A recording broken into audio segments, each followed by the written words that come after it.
My name is Andrea Walker-Bravo. I work for USU Extension.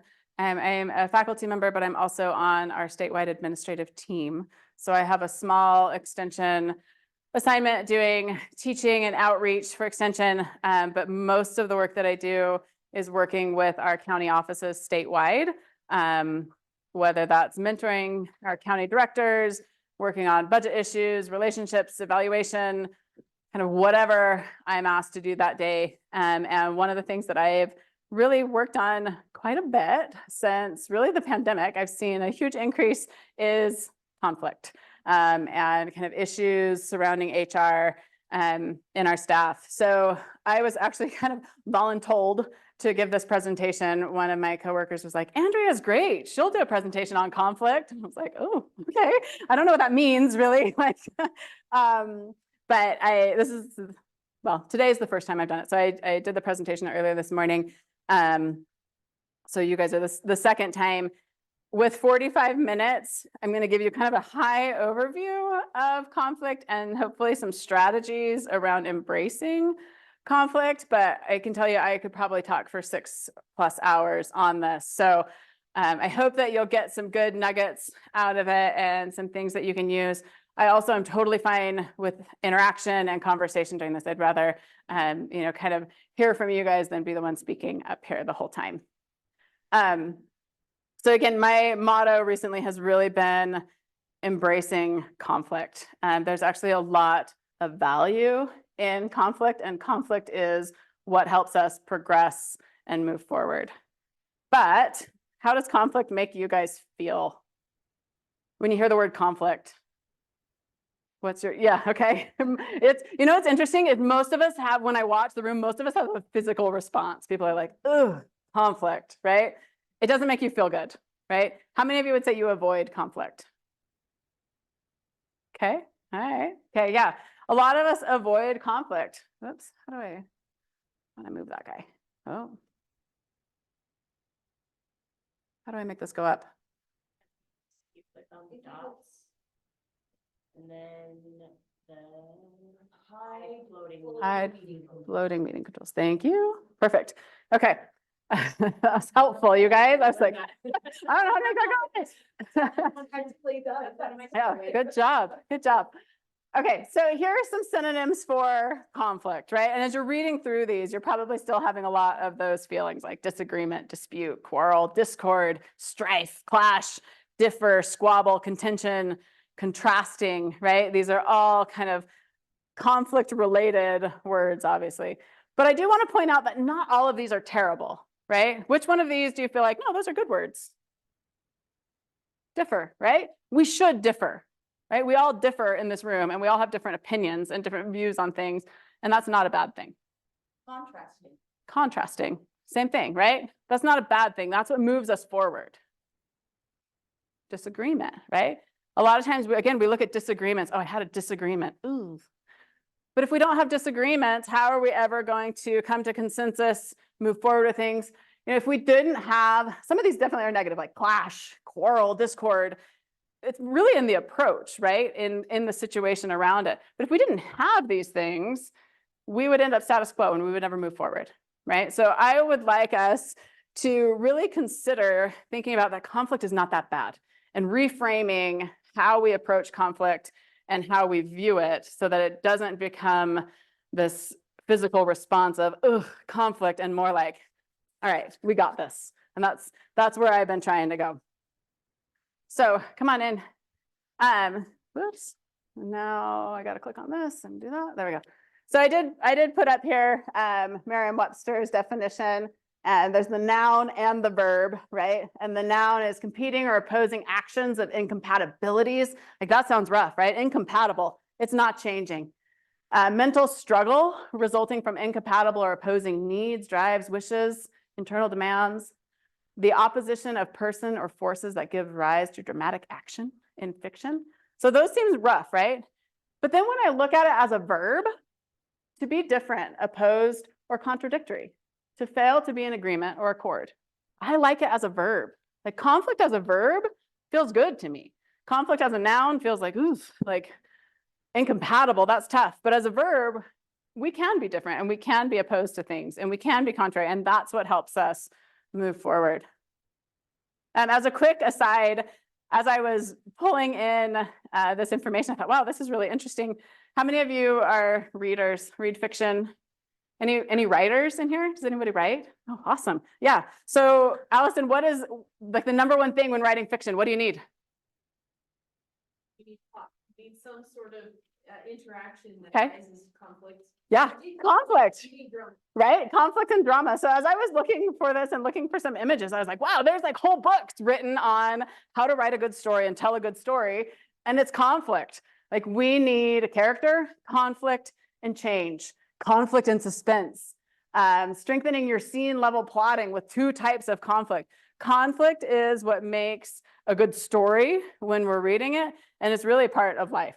We're having these conflicts. Now, hopefully in your stories, I mean, sometimes one person really doesn't do well in the conflict, right? And the other person, the heroine or hero of the story, does great and move forward. So we would like to see conflict and approach conflict in a way that everybody moves forward together and is supported. But conflict is really needed. So today I want to go over, and again, there's so much that we could dive into about conflict, and I'm going to give you tips and tidbits here and there. But really just understanding conflict, talking about the benefits of embracing conflict, the strategies for conflict resolution, and thinking about overcoming the fear and resistance to conflict. So many of us said we avoid it, right? But usually it's because we're fearful of it. There's something that's going to make us feel bad or stressed or a reason that we just want to avoid it altogether. So when we get into understanding conflicts, it's really the types of conflicts, causes of conflicts, and effects of unresolved conflicts. And if you're studying conflict and looking at research on conflict, there's lots of different ways that conflict is portrayed. I'm just going to share kind of one model because I think it's clear and easy to look at, but thinking about the levels of conflict. So we have intrapersonal conflict, that's conflict between ourself, right? The conflict that we have in making decisions, choices that we have. Then there's interpersonal conflict. So among individuals, this is maybe between 2 people. There's intergroup conflict. So this could maybe be in an office setting if we're relating it to our work. And then interorganizational conflict. So between 2 companies, organizations, maybe it's departments on campus where we're having conflict between those. So what do you think are some examples of conflicts in these levels? Or what would cause conflict in these levels? Yeah. So like, I hope I'm on the right track here, but like intrapersonal, you could experience a difference between what you actually believe in your heart versus what your culture. Yeah. So like. Definitely. Yeah, for sure. And do you think that, I mean, that's something that you might be struggling with personally, but do you think that kind of changes your perspective on a lot of things? Yeah, for sure. What else? What might cause conflict in these situations or in these levels? Yeah. Politics, religion, culture. Okay. This perspective, like, I had an interesting conversation about language yesterday. We were discussing different levels of swear words and our comfort level with them and how to use them. And I just thought it was interesting that just as simple as how we define a term or how we feel that a term could be used. That's our language. That's how we communicate. And if we're miscommunicating, that can create conflict. Yeah, definitely. So perspective, values, communication. Yeah. So this is an interesting one that I've observed. I have seen 2 different groups of people say the same exact thing and communicate that they have the same exact desires, but for whatever reason, because of perspective or because of like language, the 2 sides don't understand each other the same way. Yeah. Yeah. So sometimes it's just maybe the way that we communicate things or our perceptions about the person that's communicating could cause some of these issues. Yeah. So kind of in general, and this ties into what you guys shared, some of the causes of intrapersonal, it could be our work-life stress, right? Notice it doesn't say balance up there because I don't feel like work-life balance is actually a real thing, right? Work is part of our lives and we've got to figure it all out together. They're never in balance. That's a whole nother talk, right? Of how do we figure that equilibrium out? But so much in all of these levels, it is communication, roles, culture, workload, acknowledgement, like how do we feel about where we are when we're really focusing this on a workplace, perception of fairness, standards, across all of these things are kind of a driver for conflict or a root of conflict. Now, as part of my role, I again have worked with many of our county offices and extension employees. And over the last couple of years since the pandemic, I've just seen a huge increase in the conflict in our offices. And it's mostly interpersonal. So between two people that are having conflict, or intergroup, like a whole office that's really just struggling. So those are kind of the areas that I'm going to focus on. And as I give tips and strategies and share some examples, it'll be in those different realms. So, oh, I flipped to this too soon, but what does conflict cause for us? Stress, right? Conflict causes stress. It causes us personally to have stress. It can really affect our health, right? Your happiness, if there's conflict happening, all of these things really get internalized to us and cause us stress. But what I want to focus on for a bit and point out is it really the conflict that's causing us the stress?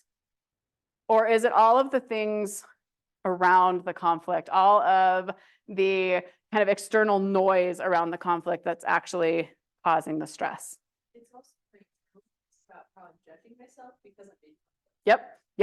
Yeah. So we're going to jump into that, and I'm going to share a book that's really been good and some examples of how, honestly, if you really think about the conflict, the situation itself, the conflict may not be that big of a deal.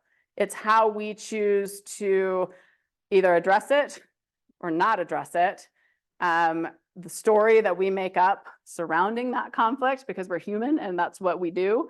And the time in which we take to address that conflict, or maybe never address that conflict. So I'm reading the book right now, Crucial Conversations, by Joseph Greene, and there's a bunch of different authors, but they share that it's usually not the conflict that's causing us stress. It's the lag time between when the conflict happens and when we choose to deal with it, if we choose to deal with it at all. Because during that time is when we as humans make up all these stories, right? We say, well, that person's mean, they're out to get us, all of these things. It's our ego that's talking, and that's what causes us stress. I heard it's been a few years ago, but Claire Canfield, who's one of our USU folks, if you know Claire, he gave a talk on conflict at one of our extension conferences. And what stuck with me is he said, it's not about the dishes. And what he meant by that, he was sharing an example of maybe a husband and wife, and the wife was frustrated, and because she's doing the dishes. And I've actually had this happen to me where I was doing the dishes and my husband was sitting on the couch, and I was ticked, right? And I was like doing the dishes, and I'm starting to like slam things around. And honestly, it's not about the dishes, right? What was that conflict about? Yeah, it was my expectations for what I wanted him to do weren't being met. But we're making it about the dishes. And if we luckily we didn't, it didn't escalate into an argument, but it would have been about the dishes, when that is not the conflict. Honestly, what happened in my situation, I finally said, hey, would you help me with the dishes? And he said, oh, I'd be happy to help you with the dishes. And I was like, wow, all I had to do was address it, right? But if I didn't address it, what's going to happen? Me, right? I'm going to make it worse. So that conflict's going to get worse. Cupboards are going to be slammed harder, dishes are going to be done, and I'm going to be mad at him all night as he's happily reading the paper on the couch and oblivious of my conflict that's happening. So a lot of times we make our conflict so much worse than it is because, one, we don't address it, and two, we create all this additional stress and drama in our lives. So let's talk about identifying our barriers to addressing conflict. We need to cultivate a culture of openness and trust. And trust is a big one that we'll focus on more, and embrace our vulnerability and authenticity. So why aren't we willing to speak up in conflict situations? Yeah. You might have had a past conflict experience that turned out badly for you. Okay. Yeah. So you're worried about the repercussions of speaking up. Yeah. And sometimes kind of going along with that, and I'll just mention this, a lot of people that I work with in the workplace setting, they say, I'm worried about retaliation. I'm worried that if I speak up, I'll lose my job. And I'm sure you all know, but there's a policy against retaliation at the university, and it's taken very seriously.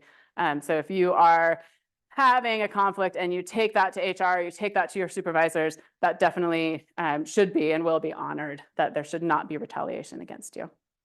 Why else? Why might we be afraid? Yeah. Oh, yeah. Not word your frustration Okay. or getting it across correctly. Okay. Yeah. They don't want to be the bad guy Mhm. because of our egos, and they don't want people to dislike them. Okay. Yeah. So fear of being disliked, being the grumpy one that always has something to say, right? Fear not knowing how to say something, right? Not knowing how to have that conversation and being nervous about having that conversation. And the book, Crucial Conversations, if you haven't read it, I would suggest it. It actually talks about how we often go into conversations thinking, I know what I'm going to say, and I know where I want this to go. And then it gets derailed big time, right? Like you're saying, well, I want to talk about this pattern of behavior I've seen. And as you have that conversation, that person comes back and said, well, yeah, this last issue was because of X, Y, and Z.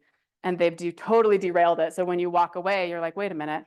Okay, we just talked about the last instance, but we didn't actually address the root of these patterns. So they do talk about, a strategy where you're writing it down, because if you're going to have these conversations and you're nervous, write it down so you can make sure and write it succinctly. The longer it takes you to explain something, the more confusing it's going to be for a person. So really being succinct about it and sharing that information. But yeah, I mean, we're wired not to like conflict, right? We're wired fight or flight. So we either say, okay, we're going to get mad about this and we're going to defend ourselves first, or we're going to ignore it.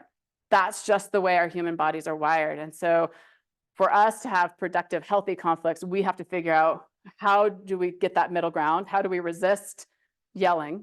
How do we resist running away and ignoring it and come to the middle so that we can be productive? Do you have something to add? Yeah, so, I've had to have lots of conversations with employees over the years. And there's a couple of things that have helped me. So like early on in my career, I would like take advice from other people and I would try to address hard conversations with that person would address a hard conversation. Never went well. And so I learned that I had to like center in how would I have this conversation? And then when I approached it from the authenticity, then the conversation went so much better. And I also felt like when you handle a hard conversation, then you're also seeking to understand. Right, like you're not trying to make it okay for inappropriate behavior, but you're listening. You're not you're not attacking. Yeah. That helps too. But another thing that I have found this help, I actually have role played hard conversations before I've gone into the conversation. Yeah. Because when you have a chance to practice verbalizing, like, you didn't do this super great, I need you to know that, it can be really hard if the first time you say that is the crucial conversation. Yeah. If you've had a chance to verbalize it and work through it and like approach the discomfort inside yourself. Yeah. And like allow yourself to work through it, then you're able to handle it when you handle it with that person, because it's not like new and threatening to you. Yep. Yeah. So. Yeah. And just like with anything, it takes practice. It takes practice to do this well. It takes practice to control our emotions and control our minds and control our fear as we're going into conversations like this. But I think if you're really looking at what's the ultimate outcome is for relationships to be stronger, for work to be done better, for whoever I'm speaking with, and to be more successful. If you're really focusing it that way, I think it's definitely helpful. So this is a little bit of a shift, but I think it's one of the reasons why we get so emotionally invested in conflict and have issues with conflict is because of our own ego. And this is a book that I would really recommend. It's short, it's an easy read. It's by a woman named Cy Wakeman. It's called No Ego: How Leaders Can Cut the Cost of Workplace Drama and Entitlement and Drive Big Results. But really what this book boils down to is all of the noise that we create around situations that cause us to be fearful of conflict and make it worse. And I'll give you a few examples of that. The other thing with this is that as I've listened to some of our HR presentations, I've talked to Becca Siemens and others and said, I'm hearing Cy Wakeman's work in what you're sharing. And they said, absolutely, you are. So a lot of the stuff that our HR is doing, they're looking at No Ego, the other books, Reality-Based Workplace, Reality-Based Leadership, and pulling strategies from that. But the biggest challenge and why we hate it is our own ego. This was really a game changer for me in how I perceive conflict that's coming to me and how I can start really taking an in-depth look at my own emotions and the stories that I'm making up around a situation that are either making it better or making it worse. So here's a question for you.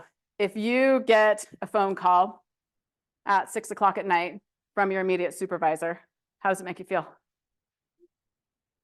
Okay, again, I'm seeing the physical reactions of like, ooh, like, I don't know what's going on here, right? So for some, it might be great. For others, it might be like, ooh, what's going to happen? And before you even answer that, what are the stories you're telling yourself? Something's wrong. I did something wrong. I'm getting fired. Work's getting dumped on me at 6 o'clock at night that I don't want to do. You know, like you're making up all of these things, right? What do you know for sure? That the phone is ringing and it's your boss, right? As humans, we make up so much noise around issues. We create conflict in our own mind that's not actually there. You know, a better thing to do is think, okay, my boss is calling me at 6 o'clock at night. That means that there's something important and I'm the person that's trusted that they need to call. Whole different story, right? It's what we're making up around that situation. Here's another example, and I thought this one was super powerful. My husband, he was kind of a non-traditional college student, so they had evening classes and they were doing group work, which is hard in general, but there was always a student that was late, consistently late. And as they're waiting for him for their projects and their group meetings, what do you think that group was doing without the student? They're talking about him, right? And what do you think they're making up in their mind? He doesn't care, he's inconsiderate, he's dragging us down, he's lazy, all these things, right? And maybe they're saying it verbally or they're thinking it. All of these things are happening. Finally, someone decided to address this conflict. And they said, hey man, you're always late and it's really causing issues for us. And you know what he said? He said, I don't have a car and I walk the 4 miles to school every day. And all of a sudden they were like, wow, that was not the story we were making up in our minds for why this conflict was happening.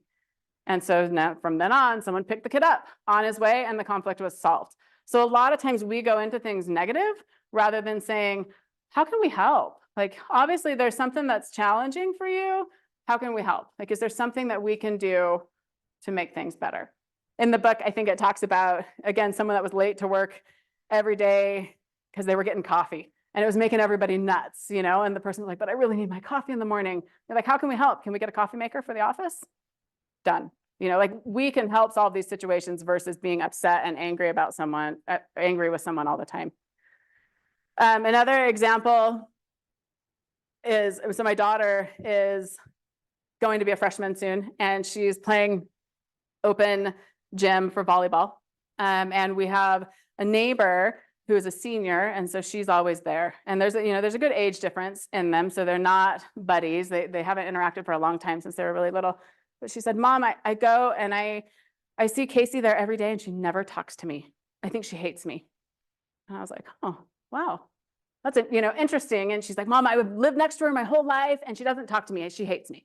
And I was like, okay, what do we know for sure in this situation? We know that Casey hasn't talked to you, right? But then I flipped it on its head and I said to my daughter, did you ever think that Casey's also thinking, I've lived next to Olivia my whole life and she's not even saying hello to me? You know, like we cause our own drama and we think things about other people or about the situation that aren't necessarily there. So I told my daughter, say hello. Like, it's not that hard. Say hi to her and see how it goes. Another example is, I mean, many of our extension offices around the state, they're pretty small offices. So we'll have, 5 people in a space this big. And to be respectful, people will whisper. And everybody else, in one office that I've worked with, everybody else thought that whispering was about them. But it wasn't, right? Like, we don't know that. But if you think someone's whispering and they're whispering about you, boy, do you have conflict, right? You've just made up this whole story. And that other person might be saying, I'm trying to be respectful because there's 5 other people in the room and I don't need to shout everything to the rooftop. So how we approach it is so important, and really taking a look at our own ego and saying, not everything's about me. What am I doing to cause the conflict or drive it? These are really good things to take into consideration. So the benefits of embracing conflict. really conflict is important. Conflict is what keeps us from status quo and moves us forward. It can promote innovation and creativity, right? Have you ever brainstormed with people? Brainstorming, having ideas, there's conflict, right? It strengthens our relationship. If we have good conflict and we trust each other enough to say, I like that, but let me add to it. That's conflict, right? I'm changing things, not being consistent. And it can foster our personal and professional growth. So here's another example for you.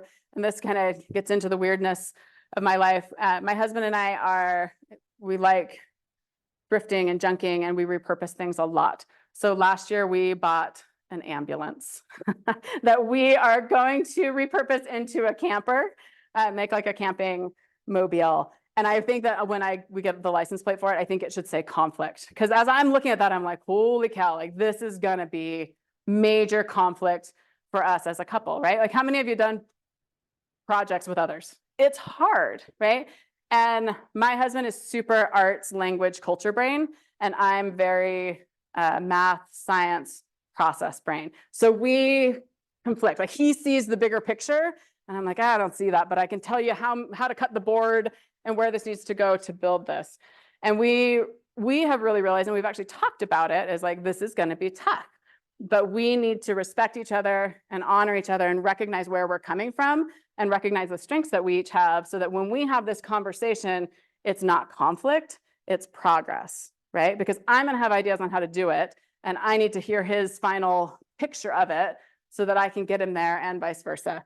But that could end in divorce, or it could be amazing. And it really is the way that you approach the conflict. Does that make sense? So reframing that is so important. But a big piece of that, and this is actually something that I just learned recently, Patrick Lencioni is the author of the book 5 Dysfunctions of a Team.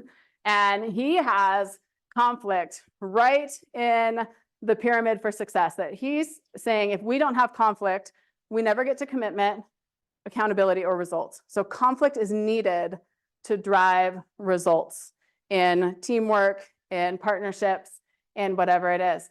But the biggest thing, and what I have seen that's often missing in our situations, is the base of this triangle, is the trust, right? So in the ambulance situation, if my husband and I didn't trust each other, our conflict would not go well at all. And the whispering, right? Whispering wouldn't be a conflict if people trusted each other. Trust is the biggest thing. And trust is one of the hardest things to fix, right? When people come to me and they're saying, gosh, I'm having these problems with my coworkers, and I'm listening in and I'm like, wow, it's because no one in this office trusts each other. And they say, yeah, fix it for us. And I'm like, well, I can't do that. Like that really has to be individual actions of, how can we come together and figure out how we build our relationships and build that trust, so that then when conflict happens, which is always going to happen, and it's just there, that it's productive, and that conflict gets to ideas that you come to a consensus on, people commit, they're accountable, and they drive your outcomes. But the trust is a huge piece of it. Okay, so how do we get, if we're checking our own egos and we're building trust with our teams, but there still may be conflict, how do we get beyond this? So I'm going to share some strategies for that. Kind of overall, in a nutshell, active listening and empathy, right? Like you said, listen to understand. One thing that my mom used to always say to me is, she would call me out on it. She'd be like, as I'm talking to you, you're listening so that you can respond to me. You're not listening to understand what I'm saying. And how many of us do that? We want, like we are so far ahead in our own minds that we actually haven't listened to the whole situation that the other person's trying to share with us. So really slowing down, being an active listener, and having empathy. One of the strategies that Cy Wakeman shares is write it down. Like if someone comes to you with an issue or notes, write things down, write down what they're saying. And then you can actually go back and say, well, okay, what do we know for sure is happening here, and what's noise? Those are really good. Effective communication techniques. So again, I statements, right? We can't change what other people are doing. If I come into a conversation with you and I say, you need to do this and this and this and this, how's that going to make you feel? If I'm telling you how to change, no, not good, right? You're going to feel attacked. But if I come and say, I'm having a hard time understanding your vision, can we talk more about it? Instead of you need to better communicate with me, right? I statements really help it bring it to us because we're really only in control of ourselves. We need to be willing to collaborate and compromise, right? If we're going into something and saying, this is where I am and I'm not budging, it's not going to work. We definitely can go in with our ideas and our thoughts and our direction, but having an open mind in conflict situations is so important. And saying, yeah, I'm willing to work together. I'm willing to move forward. Okay. So these are some questions, and actually many of them are from HR that they've shared with me in some of these situations, but they're really, really good questions to consider and to think about when you have conflict. So what specific facts have brought you to this point? Again, not the noise, not all the things you've made up, but what are the specific facts that have brought the conflict? What has the workplace or home, personal life impact been of these issues? Sometimes it's a small impact and you might be able to be like, it's fine. But other times it's a larger impact and you need to have it changed. What are some of the contributions that you have made to the conflict? And this is a big one. We all go into conflict situations saying, well, I haven't done anything. I'm not part of the problem. You're the problem, right? But there's always things that we may be doing that are adding to the conflict. One of the biggest examples that I see, and I have to not laugh when people tell me this, but they'll be like, gosh, my office is awful. The culture there is awful. It feels terrible. No one's nice. When I get to work, I walk in and I shut my door and I put my head down and get my work done. And I just have to kind of chuckle and say, wow, you are part of the problem, right? Like if you have a coworker that walks in and doesn't say hi to anybody and closes their door and starts working, what do you think about them? Yeah, woo, they're part of the problem. So we really have to look and say, what have I been doing to contribute to the issue that's happening? What are reasonable ways to move forward? Looking at all those options. What are outcomes that you would be happy with, knowing that you've agreed to them? And sometimes we have to have compromise. And this is a big one. If the issue is not resolved, then what? What's the next step for you personally? And this is a hard one. This goes to boundaries, right? Which is a big deal. And there was many more conversations on boundaries right now, but we all do need to have our own boundaries and we need to be looking out for ourselves. So if we're in a situation where the conflict won't resolve or everybody's not on board and it's still going to affect us, we really need to say, what's the next step if this can't be finalized? Is it that we need to have a stronger boundary towards a person or a place, that we need to find a new office or a new place of employment? I mean, these are not bad things to consider, right? We don't want to be stuck in a miserable situation. And I would say, again, this goes for if the situation itself is not resolved or if we are not willing.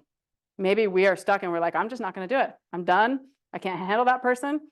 Then maybe we need to consider this might not be the best for us.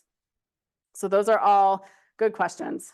I do just want to highlight, and this is Brene Brown, if you've read any of her work, it's really the what do you know for sure? This is always, the first question that I ask people, just like the phone call, is what do you know for sure in the situation? And most of the time, it's really small, right? I think it was in Cy Wakeman's book, she shares an example of someone asked for feedback.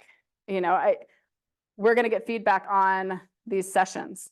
So someone asked for feedback in their work or feedback on a session, and maybe you get negative feedback, right? And then you're so upset and so mad that this feedback came maybe by a specific person and it felt negative and you're making all this stuff up. But really what happened in that situation was you asked for feedback and feedback was given. And you have to focus on things that way of I asked for feedback and they provided feedback, and how can I use that in a constructive way rather than making it into a big issue that's going to cause conflict that'll make me not like that person. So what do we know for sure? Another thing that I like to do with folks is have them really look at what's the ideal situation for you in this conflict. What does ideal look like? And this is based on office culture. So this is actually stuff that I pulled from an office that I worked with, but I do an exercise with them where I say, what does the ideal situation look like? Write it down for me.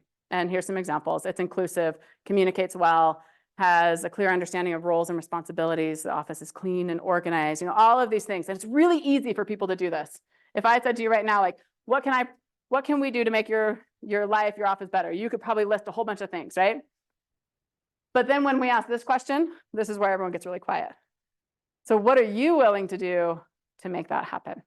And this is really where our actions and our focus and our time need to lie, right? Because we can't change everybody around us. We can't force them to do things, but we can say, here's what I'm willing to commit to make these things happen. And when I do this in an office setting, I collect this from everybody and we summarize it. And we also look at what they're willing to do and we share that with everybody. So we say, okay, you guys have committed to these things and this is how you said you'd make it happen. Everybody's on board. So let's work towards this. But again, it's really the I statements here. You also need to look at, following this, your role. So listening to and considering other people's perspectives on things, treating each other with dignity and respect, following policy and expectations, asking questions if you need to clarify. You know, a lot of times we freeze, right? When there's conflict happening, we don't say, what is it that makes you feel that way? Or, you know, have I done anything to cause this? You know, what are those questions that you can ask to clarify that really might help you dig down to something? Committing to make necessary changes to resolve the conflict. And again, pointing out that this is last, identifying what others in the party can do to stop or resolve the conflict. This is last because we really can't control what other people do. You know, we hope that through the process, they'll be willing to commit to things too, but it's not our jobs to point out other people's flaws. I think one helpful bit is, and again, this is in the book Crucial Conversations, they talk a lot about, you know, sometimes our conflict is over content, right? It's an issue. How do I describe it? It's an issue that maybe you can look and say, okay, there's a clear-cut solution for this. It's a content problem. Like my name's spelled weird. I don't know if you guys saw that at first. My name's spelled kind of funny. So people mispronounce my name a lot. So sometimes I let it go. But if I want to have that conflict and I say, you know, my name's pronounced Andrea, that's a content thing, right? Like we can quickly change that. But a lot of times it's a process issue. So it might be more about when we meet together, I don't feel like my voice is heard in our meetings, and it's because of the way that we're communicating. So having conversations where, again, you're coming together and maybe there isn't something that you can just identify, but it's more about how are we working together to move forward in this conflict, less about here's what you need to change to fix it. Does that make sense to you guys?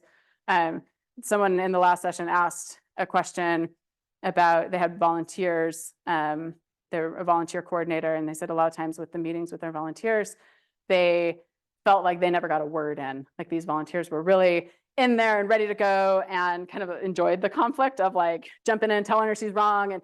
And I said, well, you know, you need to identify the goals of these meetings, like what's your role and what's their role. But then I think you can have a process conversation and say, you know, as a volunteer coordinator, I don't feel like I'm able to accomplish what I need to do during these meetings because my voice isn't being heard. And that's, you know, how can we work together so that I can hear your ideas, but I can get my job done as well. And I think that's a very different conversation than saying to someone, when we meet, you don't let me get a word out and ending it there, right? That's kind of an accusatory thing versus saying, here's what I need to move forward. So looking at all those are really good. Additional questions are really to kind of take yourself out of it and say, you know, what strengths do you see in this person or the group that you're having conflict with? Especially when I look at office situations and I get to sit back, right? I'm not part of it. I'm trying to be a neutral body. And I look at each person and say, wow, like you're the connector, right? You're the person that makes the hard decisions. Like I can see the strengths that everybody has in this room, but they don't always see it. So recognizing that in each other and playing to your strengths is huge. If you were to be back in a situation like this or potential for conflict, what would you ask from each other to help make it less? You know, again, looking at my husband and I, and with our ambulance, I would ask from him and he asked from me that we take the time to listen to each other, to try to understand what we're saying and to not be frustrated when the other doesn't see the vision because we come from very different perspectives on how we do projects. If you were to put yourself in their shoes, how do you think they would feel or how would things impact them? A lot of times people honestly don't recognize that the things that they're doing or the conflict is affecting us as much as it is. In the last session too, one of the women that was here was saying she felt like many times it's just the way people communicate to us or our tone, right? My mom can say something sometimes that I'm like, sheesh, mom, like that was harsh, but she's not meaning it that way. It's her tone. And it's the relationship that she and I have and the way that we've grown up. So sometimes you have to recognize as I go into work with this person, I might need to change my tone. I might need to soften the volume of my voice. I might need to approach this with different words than I might use in a different situation. So really looking at that. What's the minimum outcome and what's the best outcome? So sometimes conflict doesn't totally get resolved the way that you want it, right? But there's probably a minimum standard that you're willing to have versus the best outcome. So recognizing that and knowing all of that before you get into it. So when you walk away from a conflict, you feel good about it. This is something that HR asks, and I ask as well, when someone comes to me and if they want to complain to me about a situation or conflict they're having, the first thing I say to them is, how did that conversation go when you talked to the other person about it? What do you think they say the most of the time? I haven't. I want you to fix it. And I'm like, what? And I've actually learned for myself that I'm not willing to put myself in the middle of conflict anymore because it doesn't work. Going and complaining to a supervisor or a mentor and saying, will you talk to this person about it? It just ends up bouncing back and forth and back and forth. So what I say now is, have you talked to them? And when they say no, I say, well, here's what we can do moving forward. I'm happy to talk this through with you and mentor you so you can have that conversation, or I'm happy to help mediate through this, but I'm not willing to fix these things for you because it's not going to work. We can't fix someone else's conflict. It really has to be the two people that are in it have to work on it themselves and be willing to do that. Let's see. Yeah. Would you think that's the same if it's like student employees too, where they may not work with that person very often, and so the conflict's there, there's maybe a conversation that was offensive to someone else, so they come to me to, get it corrected. Would you say the same thing for that? I would say if it's something that's policy. Oh, yeah. So if you're saying that if it's maybe a student employee that you're not working with, that you're not having a lot of interactions with? Like the two that don't work together a whole lot, and so they want me to solve the problem. Okay. They don't work together. Yeah. It's like the matter that someone said something offhand that's offensive, right? Yeah. And you need to make sure they never say that again. Gotcha. Right. Yeah. Would you say the same thing where don't be in the middle of that?